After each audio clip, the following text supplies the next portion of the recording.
여우현은 더 이상 감독 대행이 아니다.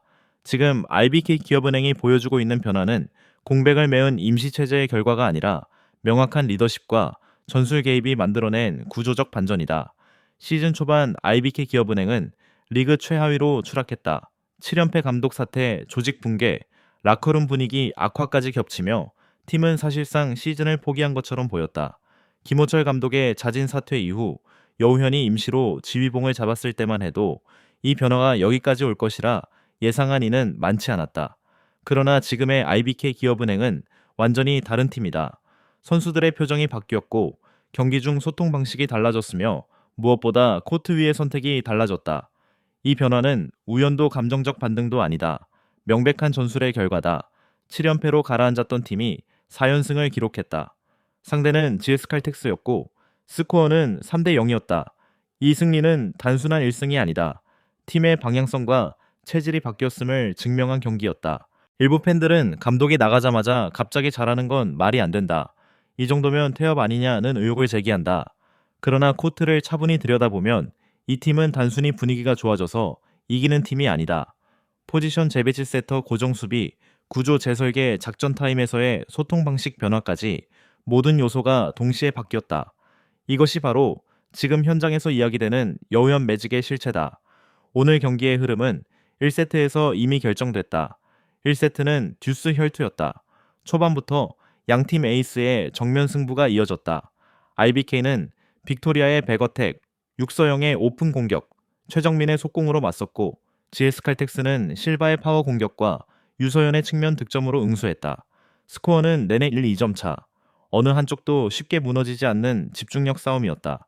IBK가 중반 연속 득점으로 24대 22세트 포인트를 잡았지만 빅토리아가 연속으로 막히며 24대 24 듀스로 이어졌다. 과거 연패 시절에 IBK였다면 이 장면에서 흔들렸을 가능성이 크다. 그러나 오늘은 달랐다. 선수들의 표정부터 달랐다. 여우형 감독 대행은 벤치에서 괜찮아 다시 해를 외쳤고 팀은 고개를 숙이지 않았다. 그리고 마지막을 해결한 건 외국인이 아니라 국내 선수들이었다.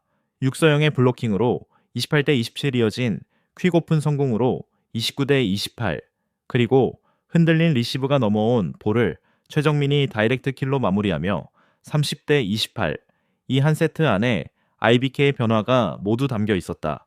실수 후에도 고개를 들고 국내 선수가 승부처를 책임지고 버티는 배구가 아니라 밀어붙이는 배구를 선택했다. 2세트는 전술의 완성도에서 차이가 났다. 스코어는 25대 19로 비교적 여유 있었지만 내용은 IBK가 어떻게 실바를 봉쇄했는지를 보여주는 교과서였다. 초반 12대 11까지는 팽팽했지만 최유림의 속공 범실 이후 흐름이 넘어갔다. 이어진 라일리에서 빅토리아의 서브 에이스가 터지며 GS의 공격 리듬이 끊겼다. 이 시점부터 IBK는 실바 라인의 수비와 블로킹을 집중 배치했다. 2세트 실바의 공격 성공률은 20%에 불과했다. 공격 17회 중 4득점. 임명옥은 실바의 주요 각도를 정확히 읽어냈고 디귿 블로킹은 타점과 코스를 동시에 봉쇄했다. 반면 빅토리아는 8득점 공격 성공률 70%대라는 효율을 기록했다.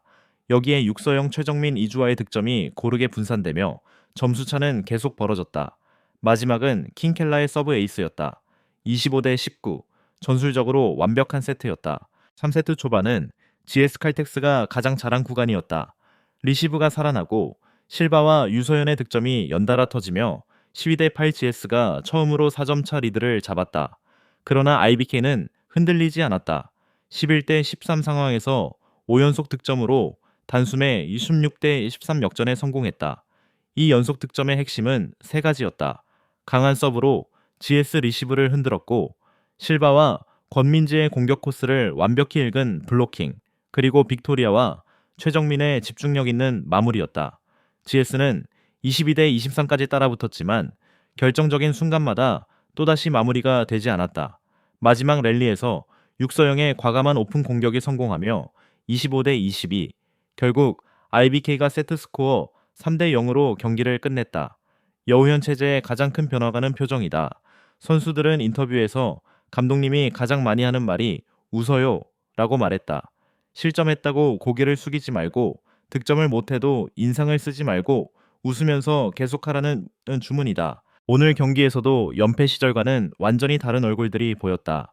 실수 후 서로 등을 두드리며 괜찮아 득점 후에는 다 같이 모여 큰 소리로 환호했다. 작전 타임에서도 눈치를 보는 대신 선수들이 먼저 더 맞자 더 막자고 말한다. 여우형 감독 대행은 비결은 없다.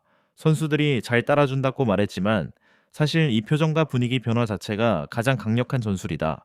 전술적으로 가장 큰 변화는 포지션 재편이다. 김호철 감독 시절 세터와 날개 자원의 기용은 계속 흔들렸다. 포지션과 역할이 고정되지 않으니 선수들은 매 경기 다른 책임을 떠안았다. 여우형 감독 대행은 이 구조부터 정리했다. 킹켈라는 대학 시절 포지션이었던 아포지 스파이커로 복귀했고 빅토리아와 육서영은 아웃사이드 히터로 묶였다. 황민경은 후위 리시브와 수비 전담 역할을 강화했다. 가장 중요한 전제는 빅토리아의 리시브 부담 최소화였다.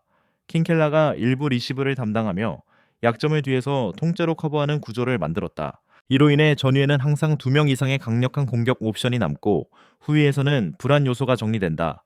공격 흐름이 끊기지 않는 이유다. 세터 박은서의 고정 역시 결정적이다. 시즌 초 주전 세터 김하경의 부상 이후 박은서는 대안에 가까웠다. 그러나 지금은 확실한 플랜 A다. 박은서는 빅토리아와 육서영을 번갈아 살리고 최정민과 이주아의 속공과 이동 공격을 적극 활용했다. 승부처에서 외국인에게만 의존하지 않고 육서영과 최정민에게 과감히 토스를 올리며 우리는 함께 이긴다는 메시지를 보여줬다. 이단볼 상황에서도 공격수가 때릴 수 있는 높이와 궤적을 유지해 공격수들에게 확신을 줬다. GS 칼텍스 세터 김지원과의 맞대결에서도 경기 운영과 선택에서 분명한 우위를 보였다. 수비 구조의 변화는 여우현의 정체성을 가장 잘 보여준다. 월드 리베로로 불렸던 여우현의 색깔은 수비에 있다. 임명옥은 단순히 공을 걷어내는 리베로가 아니라 수비 라인의 리더로 기능한다. 어느 라인을 두껍게 가져갈지, 블로커가 어느 방향을 막으면 뒤에서 어떤 각도로 대기할지 이 디테일이 맞아떨어지며 실바의 공격은 하나씩 걸렸다. 수비가 완벽하지 않아도 2단 토스로 다시 공격 기회를 만드는 장면이 눈에 띄게 늘었다. 스코어에 바로 찍히지는 않지만 경기를 보는 이들이 이 팀 수비가 달라졌다고 느끼는 이유다. 반대로 GS 칼텍스의 현실은 냉정하다. 전술은 보이지 않고 공은 여전히 실백에만 향한다. 현대건설전 패배는 단순한 1패가 아니었다. 준비된 팀과 준비되지 않은 팀의 차이를 그대로 보여준 경기였다. 실바는 38득점을 올렸지만 다른 공격수들은 두 자릿수 득점조차 넘기지 못했다. 이건 선수 개인의 문제가 아니다. 시스템의 문제다. 작전 타임에서도 구조를 바꾸려는 메시지는 보이지 않았다. 이 패턴은 시즌 내내 반복되고 있다. 그래서 이제 팬들은 아쉽다가 아니라 예상 가능하다고 말한다. 그 단계까지 왔다는 것은 감독에 대한 신뢰가 이미 크게 흔들렸다는 의미다. 여우현 체제의 IBK는 더 이상 운이 좋아서 이기는 팀이 아니다. 이기는 이유가 설명되는 팀이고 지고 있어도 다음 선택이 보이는 팀이다. 리그판도 역시 미묘하게 흔들리기 시작했다.